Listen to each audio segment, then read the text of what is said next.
When you think about the pinnacle of inshore saltwater fishing, this is the trip. A lot of people, you know, they fish, whatever, go out to your neighborhood pond, just throw out a line. A lot of people go out on a boat, you know. But how many people do you know go out on a plane? I always heard about people going to the Chandeleur Islands, and I'd never been, never really looked into it, and you're legit are out in the middle of just that, right on the edge of Chandeleur Sound. Right behind it, you got the Gulf of Mexico, so you're really far out there. You're 7,500 miles offshore, and you're alone out there.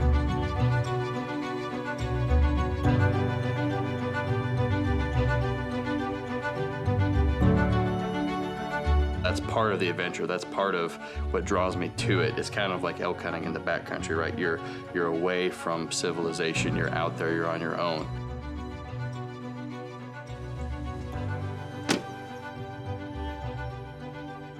Really, the only way to get to it is by plane or a really long boat ride. You're going out there, you're hopping out of the plane, you're walking through uncharted waters.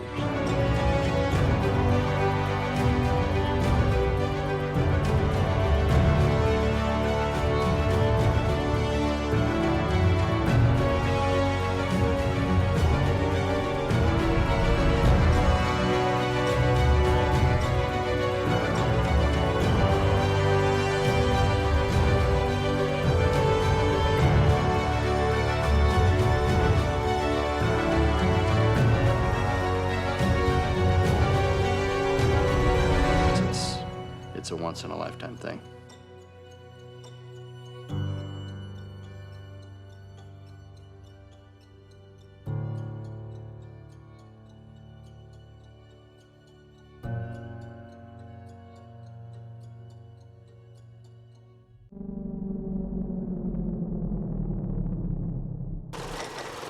You arrive there at the Southern Seaplane in the mornings, and they're getting the planes together. You got the smell of the exhaust. It's a surreal experience because you're about to board that plane and you're about to fly over the Mississippi Delta, watch the sunrise, get ready for one of the best fishing trips of your life. Okay, gentlemen, welcome to Southern Seaplane. We're going to take you fishing today. I'm going to give you a safety briefing. Seatbelts on all times. You lift up the handle. Getting loaded up, just the smell of the first one when it fires up, prop starts spinning, the sound that goes along with that. The tractor buzzing around, loading the planes into the water. The sun's just barely coming up, trying to figure out which way you're supposed to be, which plane you're supposed to be on, and it's just that anticipation, and it's kind of like game day, it's game on. Climbed on board and got on the plane. The flight out to the islands is only about a 45-minute flight, but in that flight, you get to watch the sunrise over the Mississippi Delta. You get to see all the different types of terrain. But as you're flying out there, you kind of start leaving the kind of that Mississippi Delta behind you, kind of wide open. Chandeleur Sound is what you're flying over at the time. Not super deep water, not even necessarily that clean. You start getting out there a little bit further, and then you start to see these images of the islands coming up. And I'm riding legs in, shoulders in. I got pretty broad shoulders. And the fishing poles are all back here behind my head. That's usually when Lyle kind of drops it down a few feet. We're flying kind of nice and low so that we can see where we want to land. So you're always a little bit anxious about taking off and landing on the water in these tiny little Cessna seaplanes. But Lyle, I mean, he's got 30 years of flying experience, 30 plus years. If you can imagine a salty guy that has been around, knows lots of stories and knows lots of things, knows a lot of things about what we're going to do.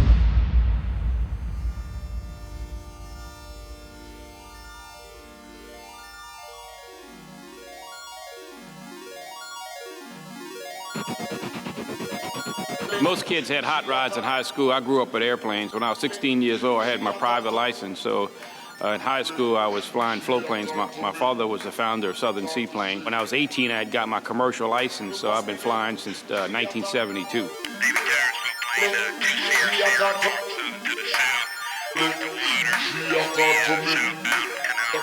I made sure to specifically take a plane with Lyle as the captain. Story time comes on, man. There's all kinds of stories everywhere from Hollywood all the way down to just coon asses. You know, in Alaska, they call us bush pilots because we fly these bush airplanes all out in the bush and come back. Well, in Louisiana, they affectionately call us ditch pilots. We land in all these little ditches around here and these canals. They say we don't have the ambiance of Alaska, but I beg to differ on that. She have talked to me, and me have talked to she. But the day is coming that we must meet personally. Typically, we'll try to set the plane down within a couple hundred yards of where we targeted the fish. We got there probably around, I don't know, 8:30 or 9 in the morning, and we started hammering it. We just got loaded up, got all the tackle, put on our weight belts. We spent a little time getting everything unloaded out of the plane, getting the coolers out of there, getting the fishing rods out of there. Get everybody set up, get your weight belts on, get all your gear on, and then it's game on.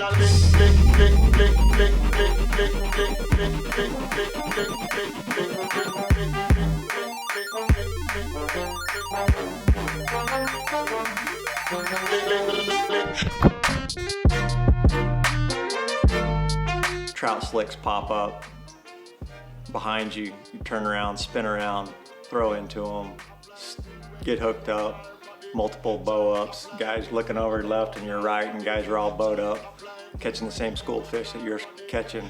There's nothing like hooking a big old gator trout. You know, and we really got into numbers on this trip. That was the thing for me. We got into so many fish.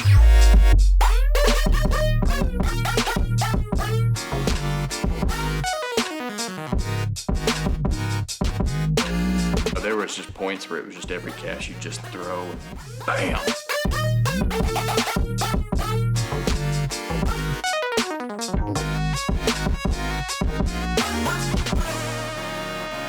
I didn't even think we would catch a fish going into it yesterday.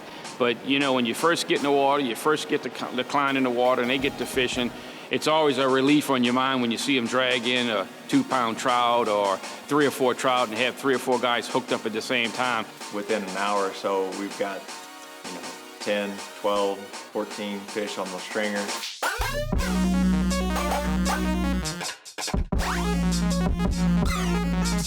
I always say get in what you put out. This trip, there was a lot of walking involved. I mean, we were up and down this shoreline, this big old flat behind this barrier island. I couldn't even tell you how many times, constantly moving, finding different cuts, finding holes, grass pockets of where these trout were. I think we looked down and at one point we had about 6 miles of walking just in one day alone, and it wasn't even the end of the day at that point.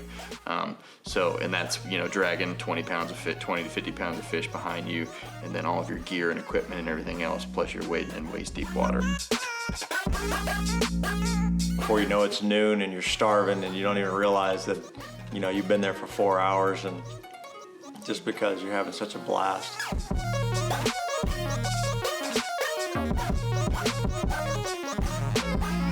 You know, after you've been fishing out there for most of the day and your stringer's nice and fat, everybody kind of comes back together, and we kind of admire each other's stringers and compare and all that kind of good stuff. But man, we always have an opportunity to kind of have a photo op right before we get back on the plane, and that's usually where some of the solid memories that every time I think back on any of the trips that I've had, is that time when we're all together talking about, oh, I had one and and he got off, and you know, it's such a great time to share with your boys out there.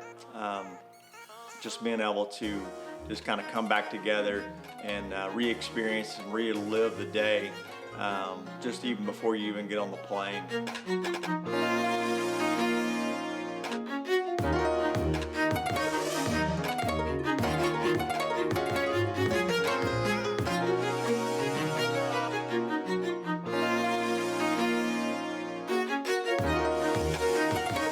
At the end of the day, you want to come back, you want to catch the biggest fish and the most fish, but really what matters is just being out there, just being in the wilderness with your friends, just unplugging and just being able to enjoy just God's creation and just everything that He's given to us. First time I ever went out to Chandeleurs, in my mind, it was just, this is a once in a lifetime trip.